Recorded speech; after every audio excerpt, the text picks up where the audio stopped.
blue LED. But the discovery happened 20 years ago. That is funny part.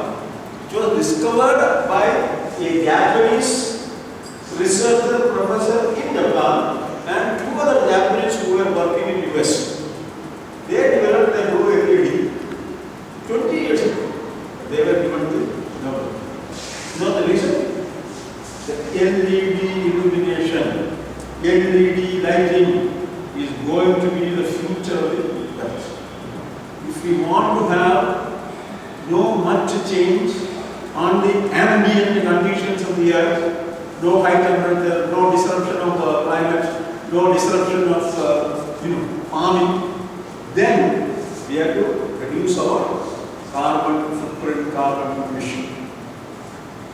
The only way we can put down remove the carbon emission or decarbonize the earth is by following paths of manufacturing. Manufacturing cannot stop. Of manufacturing without carbon emission. So if you don't have LED lamp at home, please buy and use it. You save money, you see immediate benefit. Next month will reflect the money you save. I am on LED in my home 5 years, since 5 years. Because unfortunately, now we have water laws. Okay. Where does it come from? It comes from aluminum and zinc production. We have plenty of aluminum. India is floating in aluminum. There is a glut of aluminum in India. There is a glut of aluminum because of the Kariavattom facility in Odisha. And zinc, we are not very great with zinc. I have studied everyone, you would have also studied. Not yet. Solar and zinc, that's how we are told. And they have been operating. And there is we get some amount of zinc and some India. The funniest part is it is in the monazite that we have in the museum. It is in the monazite which is lying in Tamara, to Kariavattom, and also offshore to the sea. Nowhere else. Of course, where else? There is in China, some in Canada, in top of illuminate. It is available in Canada, it is available in the United States, and it is also available in China. Industry.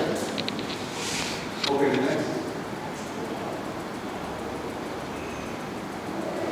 See, look at this.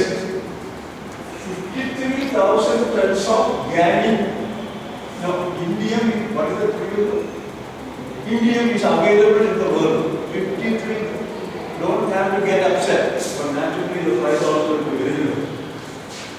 And what is the application? LED, solar panel, computer chips. When you have LCD screens, if you go through this list, everywhere, these rare earth elements find an application in the modern internet world. All those hardware things are built on some kind of an introduction of these rare earth elements in it. And I am saying, I will conclude now. And what I would like to say is, before I conclude, one, today is a special day. Today is the Science Day. This is probably classmate of Professor in the University of When I saw Rajendra first, in 1977 October, in the USAT, Institute of Science and Technology, where he was in the audience and I was talking about remote sensing with Kariavattom slides.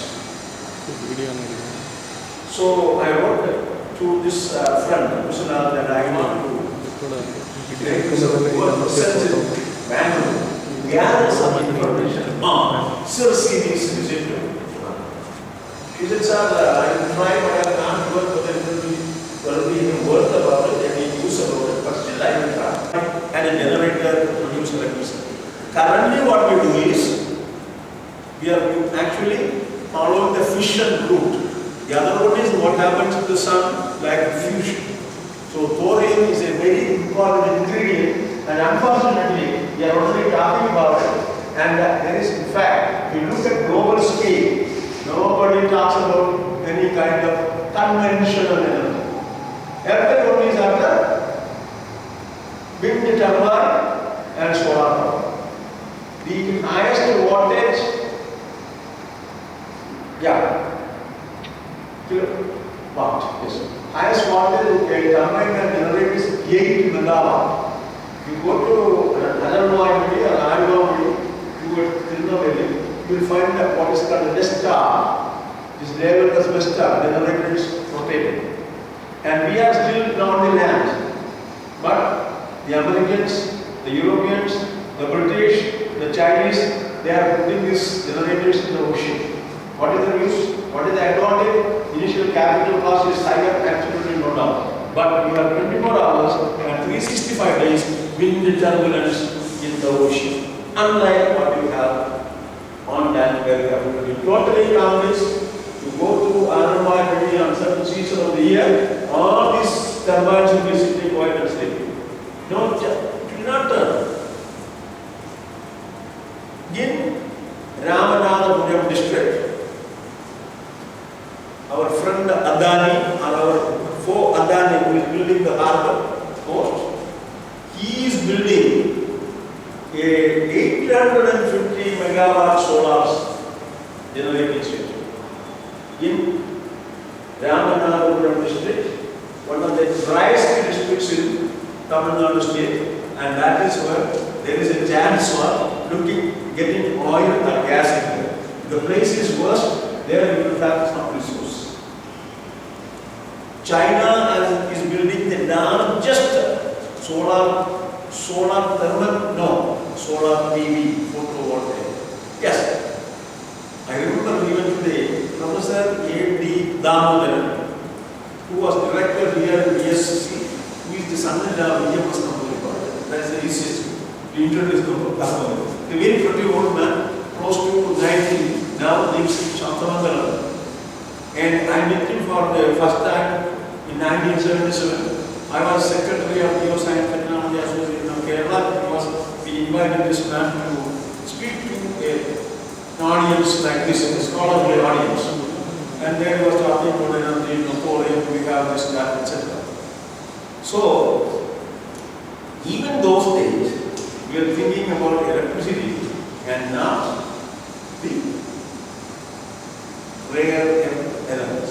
There is an element called selenium. There are 70, what is selenium? Why did I say bring in the turbine? What is a power generator? It's a dynamo, right? There is a magnetic field, right? There is a huge, several magnets, and there is a coil rotating. These magnets these are special magnets, not like our horseshoe magnet or our bar magnet. Instead, these are special magnets that will work with such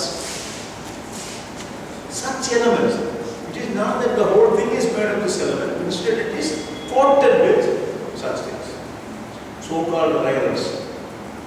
So, they are very indispensable, and for some unknown reason, either USA is the leader in research and mass production, or China is the leader, either in terms of research or production.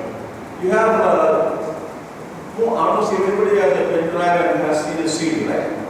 That you go back to the Google and search for the different elements that are quoted in the rewritable CD, in the DVD, in the optic disc, and so on. Everywhere you will find one or other cerium group being used. But we have, keep in mind, we have all these concepts and I don't know what we are going to create. So how does it come together with the specially able people? Very simple. And our friend Professor Hawkins is the best example. He can talk, he can write, he has published books. After the disability, all are enabled by specially designed computer hardware, software, and on modern day communication devices make use of these elements. It is called a rare earth element because it is rare. Our laterite has a rare earth element called gallium, Ga. In Cuba also, they have a lot of bauxite. Bauxite is a different variety of laterite. In this bauxite, they have gallium. And gallium, those days people don't know what to do with gallium. Now, gallium is one of the very important rare earth elements in demand.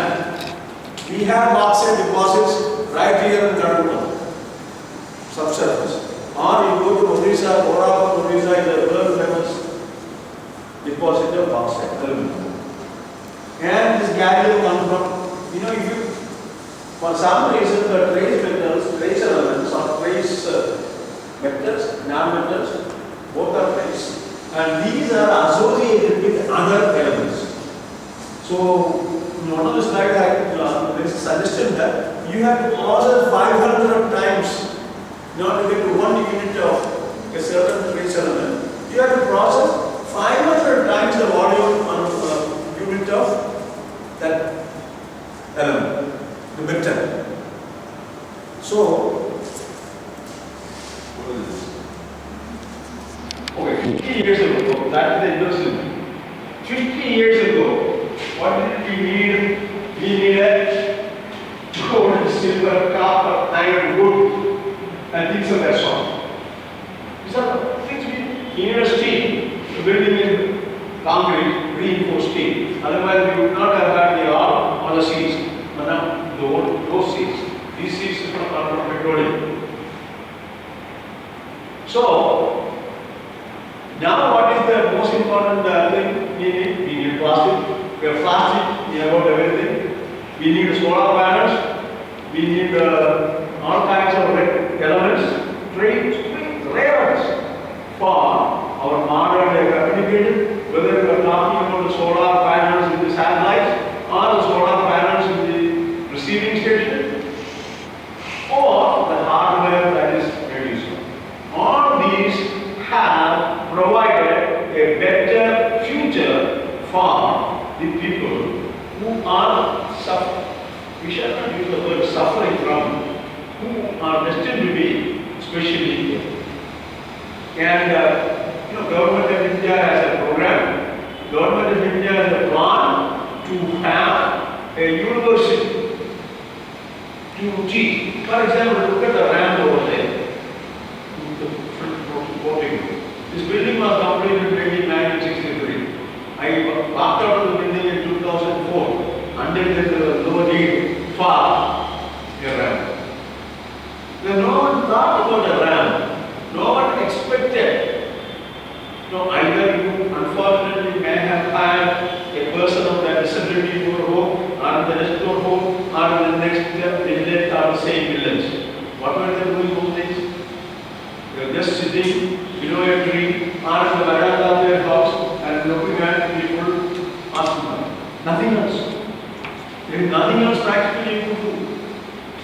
Those days are gone. The new technology and the acceptance of the fact that these people with special abilities are also citizens of this country, or any country for that matter, they have the right to demand, they have the right to enjoy what others enjoy. And this fact, this route to that destination, where a person with a specially able person can live like a normal person, is actually greatly amplified by new technology. And all the new technology does not need gold or silver or timber or iron or steel. Instead, we need a very special material. And look at us. Now this fan, this fan has man. Right? Anything that is rotating in the right with the power, input of electricity. fan is very cheap. You cannot have any of the trace elements up there, because the fan will cost you a huge amount. Whereas the generating station, for example, Niki or in Kudangulam. How is Kudangulam generating electricity? Kudangulam power station. Have you heard of it? What is the principle there?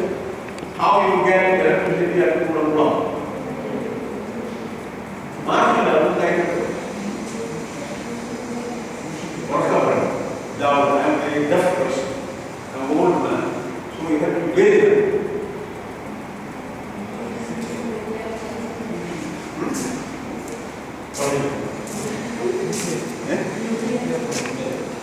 How it works? What is the role of nuclear there? There is absolutely no difference between Talchi power station and the Neyveli power station and the nuclear power, Kudangulam power station. Only difference is water is converted to steam in Talchi, in Neyveli, in Ramagundam. These are the east coast.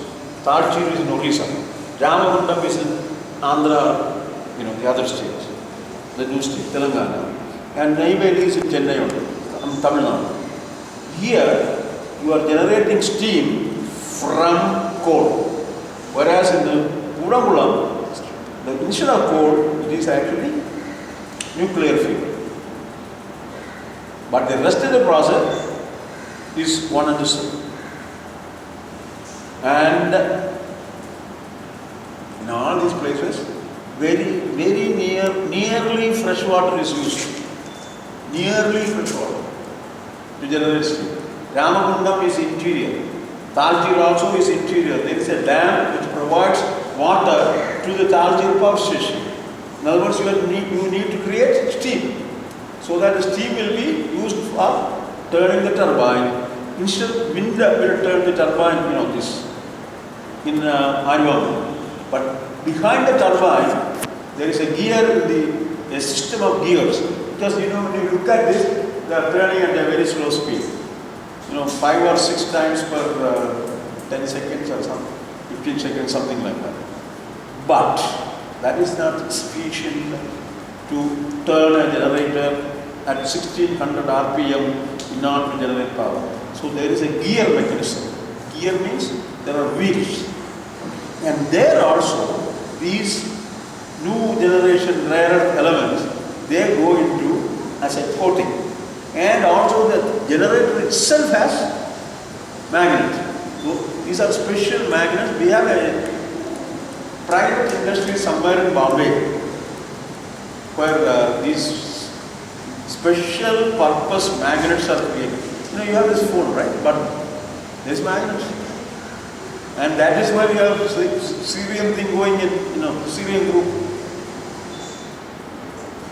Whatever you say, anything small, anything very special, anything that is something unavoidable, all these take such elements. And these are, if it is helping us, the more able to people, it should be definitely helping the less able to people. Next.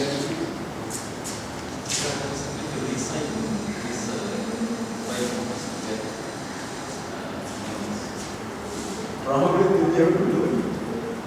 I was doing a field work somewhere in Mandi, not on the roadside. So, those days what I saw in Japan is the Tamils will come because any kind of prejudice to Tamils. They will come, they will buy from the Tatas, the goldsmith, all the ash. You have seen a Tata, right? Conventional Tata. So he will buy, Tamil will come and buy all the ash. Then, he makes a huge one load, not taken to Tamil. But it's been to a place called Tamil. And that place had no water source. But they have bore wells to get water. And they wash this ash to separate the tiny particles of gold that the phenomena from the armament was making are repaired. So I just passed by, I saw one group working with that. I saw the second, I saw the third, then I could not resist myself. I stopped and asked in Tamil, what are they doing? And they told us, this is how we make our living. They get gold finally. And what happens to the gold? It is not for them. There is a contractor who collects the ash, supplies to these individual groups, and then for a fee, for a wage, they clear, wash, separate the ash from gold. And that gold will be collected the same day evening and the payments will be paid. So, to answer this question, there will be. Our Indian citizens are burning and recovering metal. So one of the things, in the old-fashioned phones and old-fashioned radios, old-fashioned everything, from old-fashioned TV, the bulb type TV, or cathode ray tube. It is also a phosphor or some phosphorus to give the color, and the so-called cerium proof is coated just to give images and in other words, there is a special word, PV, photovoltaic. If you charge a power current, if you charge a device current,